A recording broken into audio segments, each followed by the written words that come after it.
नमस्कार दोस्तों। सहायक आचार्य को लेकर के एक और बड़ी खबर निकल करके आ रही है, जिसमें आप सबको इस वीडियो में ध्यान देना है। और देखिए, आपका नौकरी लगा हो या ना लगा हो, सभी के लिए वीडियो काफी ज्यादा इम्पोर्टेंट।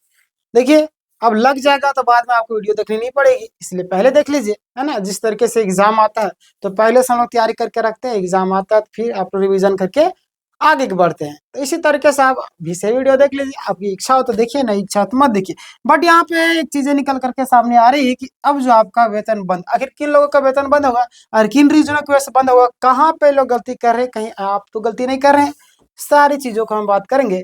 आपको इन सारी गलतियों से आपको सीखना है। यहाँ पे देखिएगा, आज हम किस चीज की बात करेंगे। 26,001 सहायक आचार्य भर्ती में बहुत ही महत्वपूर्ण आदेश है कि जो भी सीधे तौर पर विद्यालय प्रभार है वह वेतन से जुड़ा हुआ है। यानी कि पहले की स्थिति क्या थी, अब की स्थिति क्या हो चुकी है और आने वाले समय में क्या होगी, ये भी हम बात करने की कोशिश करेंगे।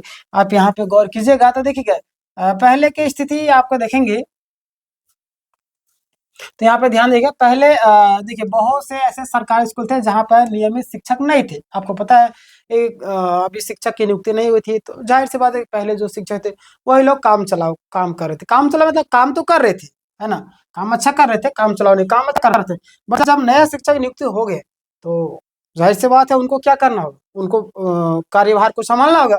इसी वजह से पारा शिक्षक या सहायक अध्यापक, है ना, सहायक अध्यापक को ही विद्यालय प्रभारी प्रधानाध्यापक बना दिया गया था। यानी कि वही चीज मैंने आपको बताया ना कि जो आपका पारा शिक्षक का शायद ये इनको बना दिया गया था। वहीं दूसरी ओर स्कूल चला रहे थे यही लोग, है ना। अब जाहिर सी बात, सरकारी टीचर होंगे नहीं, तो जो वहाँ पे काम कर रहा है, जैसे कि आप घर कोई संभाल रहा है, माता जी पिताजी, अब वो लोग नहीं तो बच्चे संभालते हैं, तो इसी तरीके से यहाँ पे ही संभाल रहे थे। तो अब देखिए, अब जब माता पिता आ जाते तो फिर घर संभालने लगते वही। तो इस तरीके से यहाँ पे अब क्या बदला हुआ है ये जान लीजिए। 26,001 यानी कि सहायक आचार्य भर्ती के बाद कई विद्यालयों में नियमित शिक्षक पदस्थापित हो चुके हैं। बहुत सारे विद्यालय में, बहुत सारे बाकी है लेकिन बहुत सारे विद्यालय में हो चुकी। इसी वजह से विभाग ने साफ निर्देश दे दिया है। क्या दिया है जान लीजिए। अब पारा शिक्षक हो, है ना, अब पारा या सहायक अध्यापक प्रभारी नहीं रहेंगे। अब जो आपका पारा हो चाहे आपका सहायक अध्यापक, कोई भी प्रभारी नहीं रहेंगे। जहाँ नियमित शिक्षक मौजूद है, जहाँ पे नियमित शिक्षक मौजूद होगी, अब उन्हें कार्यभार को संभालना होगा। यह आदेश जारी किया गया। देखिएगा, यह आदेश किसके लिए जारी किया गया, किसने जारी किया, ये जान लीजिए। तो ये जो आदेश है आपका जारी हुआ है जिला चतरा जिला, यानी कि सभी के लिए भी धीरे धीरे सारी चीजें होगी। जिला शिक्षा अधीक्षक सह अनुमंडल शिक्षा पदाधिकारी चतरा, दिनांक 31 जनवरी 2026। यहाँ पे देखिएगा, यह आदेश प्राथमिकी एवं शिक्षा निदेशालय के पत्रांक 10 मतलब कि 1049 दिनांक 5 जुलाई 2019 के आधार पर जारी किया गया, है ना। आदेश में साफ साफ लिखा हुआ, क्या लिखा हुआ ये जान लीजिए। पहला निर्देश क्या है कि अगर किसी विद्यालय में नियमित शिक्षक पदस्थापित है, अगर कोई भी विद्यालय जहाँ पे नियमित शिक्षक आ चुके हैं, पदस्थापन हो चुका है उनका, तब उनको क्या करना होगा यानी कि पारा शिक्षक या सहायक अध्यापक को प्रभारी प्रधानाध्यापक बनाना नियमों के खिलाफ है। अब इनको जो है जो पारा शिक्षक है या सहायक अध्यापक है, इनको आप प्रभारी नहीं बनाना। अब जो नियमित शिक्षक है उनको आपको वहां पे प्रभारी बनाना होगा, ये बोला जा रहा है। क्लियर। अब यहाँ पे देखिएगा, अगर नहीं करते तो क्या आप पर प्रभाव पड़ेगा, ये भी मैं आपको बताऊंगा। दूसरा निर्देश, अगर किसी भी विद्यालय में दो या दो से अधिक नियमित शिक्षक, अब जाहिर सी बात एक तो होंगे नहीं, कई जगह पे दो होंगे, तो दो या दो से अधिक शिक्षक है नियमित शिक्षक, तो कैसे करना। वैसे में जो अनुभव के आधार पर, उम्र के आधार पर में, है ना, जो मतलब कि वयस्क होंगे, बुजुर्ग होंगे, अनुभव होंगे, उनको पद मतलब कि प्रभारी देना होगा। यही चीज यहाँ पे लिखा हुआ है कि वह शिक्षकों को, वह मतलब वह सीनियर शिक्षकों को प्रभारी प्रधानाध्यापक प्रभार लेना होगा, है ना। चलिए आगे बात करते हैं। वह शिक्षक का मतलब, यानी कि मैंने जस्ट बताया था, वह मतलब होगा क्या, जो सेवा से मतलब सीनियर हो या जिसकी नियुक्ति पहले हुई है, यानी कि जिसे विभागीय रिकॉर्ड वरिष्ठतम माना जा सके, है ना, माना गया हो। यही सारी चीजें हैं। आगे बात करें, प्रभार अगर नहीं लिया तो क्या होगा। अगर आप प्रभार को नहीं लेते हैं तो क्या हो जाएगा, यहाँ पे ध्यान दीजिएगा। सबसे पहले महत्वपूर्ण बात यह है कि आदेश में साफ साफ कहा गया कि 8 जनवरी 2026 तक, है ना, 8 जनवरी 2026 तक विद्यालय प्रभार का जो आपका आदान प्रदान अनिवार्य रूप से करना होगा। 8 जनवरी तक। देखिए आज कितना हो गया, 13 हो गया, है ना। 8 तक कर लेना चाहिए। बहुत सारे जगह में अभी भी नहीं हुआ है, इसीलिए वीडियो बनाना पड़ा। बहुत से लोग बोलेंगे कि अब 8 तारीख के वीडियो यहाँ पे बना दे रहे, अभी नहीं, मैं बना दे रहा हूँ क्योंकि अभी भी कई जगह पे नहीं हुए, कई सारे लोग गलती कर रहे थे। इन सारी चीज़ों को आपको सुधारना है।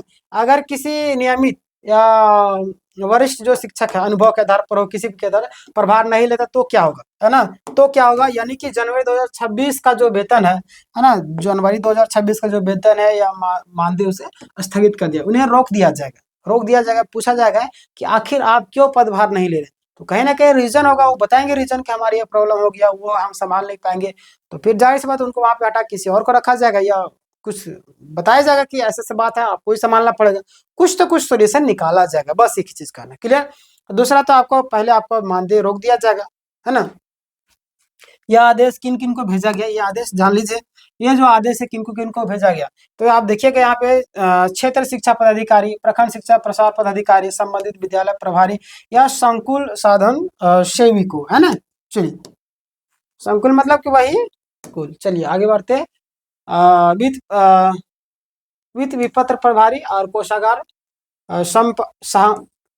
हाँ, संवाहक, ठीक है, यहाँ कभी कभी दिखता नहीं। यानी कि वेतन का भुगतान से जुड़े मामलों में अगर प्रभार नहीं लेते हैं तो आपका वेतन को रोका जाएगा, ठीक है। सभी अधिकारियों का आदेश दे दिया गया। यह आदेश क्यों गंभीर है ये भी जान लीजिए। देखिए, इसके पीछे भी कई सारे रीजन है। देखिएगा, यह लिखित सरकारी आदेश है, 2019 के निदेशालय आदेश पर आधारित है। वह वेतन पर रोकने पर कार्रवाई संभव है। अगर आप नहीं काम करते, सरकार के खिलाफ काम करते, तो आपको रोका जा सकता है ना। आगे अन्य जिलों में भी यही नियम लागू होंगे, इसलिए मैंने बोला ये सिर्फ चतरा का नहीं, ये आप पर भी लागू होगा, तो सभी को यहाँ पे ध्यान देंगे। क्लियर? आगे हम बात करते हैं कि आसान और निष्कर्ष के तौर पर कि क्या बातें निकल करके, जहां आपका नियमित शिक्षक है वही प्रभारी, मतलब वही प्रभारी बनेंगे। जो आपका सहायक हो या वो नहीं बनेगा ना, दो या दो से अधिक है तो जो वरिष्ठ है उनको बनाया जाएगा। प्रभार नहीं लिया तो वेतन आपको रोक दिया जाएगा। क्लियर? आगे बात करते हैं। तो ये था आज का पूरा अपडेट। यानी कि एक चीज कहा जा सकता है निष्कर्ष के तौर पर कि अगर आप नियमित शिक्षक है और जो दो लोग वहां पे गए हैं, तो जो वरिष्ठ है अनुभव के आधार पर, सारी चीजों के आधार पर उनको प्राथमिकता दी जाएगी, वे प्रधानाध्यापक बन सकते हैं। और अगर एक है तो जो नियमित है वही बनेंगे। यही मेन कहना था।